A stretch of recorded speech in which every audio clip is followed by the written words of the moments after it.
ഞാൻ മനസ്സിലാക്കിയെടുത്തോളം നന്നായിട്ട് വിശക്കുമ്പോൾ മാത്രം ഫുഡ് കഴിച്ചാൽ മതി. അപ്പോൾ നല്ല ടേസ്റ്റ് കാണും ഫുഡിനൊക്കെ.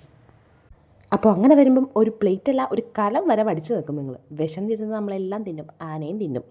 അപ്പോൾ ഇന്നത്തെ സ്പെഷ്യൽ മീൻ തോരനാണേ. ഈ മീൻ തോരൻ ഒരു സ്പെഷ്യൽ സാധനമാണ്. ബിക്കോസ് അതിൻ്റെ ടേസ്റ്റ് നിലനിർത്തിക്കൊണ്ട് തന്നെ നല്ല ടേസ്റ്റിൽ നമുക്ക് കിട്ടും. അതെങ്ങനെയാണെന്ന് വെച്ച് കഴിഞ്ഞാൽ മഞ്ഞൾപ്പൊടി, കുരുമുളക് പൊടി, വേപ്പില, വെളിച്ചെണ്ണ തന്നെ എടുക്കണം, എന്നാൽ മാത്രമേ ടേസ്റ്റ് ഉള്ളൂ. ഏത് മീനും നിങ്ങൾക്ക് ചൂസ് ചെയ്യാം. ഞാൻ എടുത്തേക്കുന്നത് ഓലക്കൊടിയാണ്. ഇത് ഇത്രയും മാത്രമേ ഇതിൽ യൂസ് ചെയ്യാൻ പാടുള്ളൂ. അതിൻ്റെ ആ ഒരു റോ ടേസ്റ്റ് നിലനിർത്തിക്കൊണ്ട് വേണം ഈ ഒരു തോരൻ ഉണ്ടാക്കാൻ വേണ്ടിയിട്ട്. തേങ്ങയും കാര്യങ്ങളൊന്നും യൂസ് ചെയ്യേണ്ട ആവശ്യമില്ല. അതിൻ്റെ മുകളിലേക്ക് കുറച്ച് വെളുത്തുള്ളി അച്ചാർ.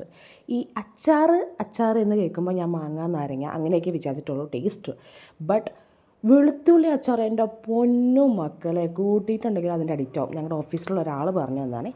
പിന്നെയാണ് എനിക്ക് മനസ്സിലായത് ഏറ്റവും ടേസ്റ്റ് ഈ വെളുത്തുള്ളി അച്ചാറിനാണെന്നുള്ളത്. സോ ഞാനിപ്പം വെളുത്തുള്ളി അച്ചാറാണ് കൂടുതലും യൂസ് ചെയ്യുന്നത് കേട്ടോ.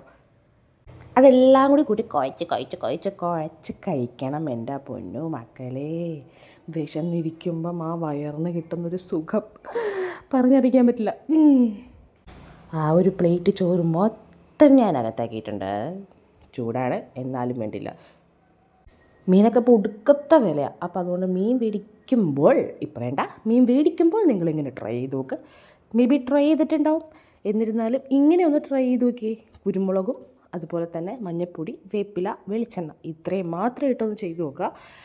അപ്പോൾ ഞാൻ കഴിക്കട്ടെ, നിങ്ങളും കഴിക്കുക. പിന്നെ ഒരു കാര്യം കൂടി പറഞ്ഞോട്ടെ. എനിക്കിതിന് മുന്നേ തന്നെ ഒരു ചാനലുണ്ടായിരുന്നേ. എൻ്റെ ചാനലിൻ്റെ പേര് ലൈഫ് ഓഫ് ഫാദി എന്നായിരുന്നു. സോ ആ ചാനൽ എനിക്ക് അത്യാവശ്യം നല്ല സബ്സ്ക്രൈബേഴ്സൊക്കെ ആയിട്ട് വരുന്ന സമയത്താണ് എനിക്ക് ചാനൽ നഷ്ടപ്പെട്ടു പോയി. അതെനിക്ക് റിക്കവർ ചെയ്തെടുക്കാൻ പറ്റിയിരുന്നില്ല. കുറേ ട്രൈ ചെയ്തു. സോ ഞാനിപ്പം പുതിയൊരു ചാനൽ സ്റ്റാർട്ട് ചെയ്തിട്ടാണ്. അപ്പോൾ എല്ലാവരും കൂടെ ഒന്ന് സപ്പോർട്ട് ചെയ്യുക. എൻ്റെ ഫോളോവേഴ്സൊക്കെ കാണുന്നുണ്ടെങ്കിൽ ഒന്ന് സപ്പോർട്ട് ചെയ്തേക്കാം. ഓക്കെ, അപ്പം എല്ലാവരും കൂടെ കൂടുക, സപ്പോർട്ട് ചെയ്യുക, വിജയിപ്പിക്കുക. ഓക്കെ, ഇപ്പോൾ ഇലക്ഷനൊക്കെ അല്ലേ, എന്തായാലും എന്നെ കൂടി ഒന്ന് വിജയിപ്പിച്ചേരെ. അപ്പോൾ ഓക്കെ, ബൈ.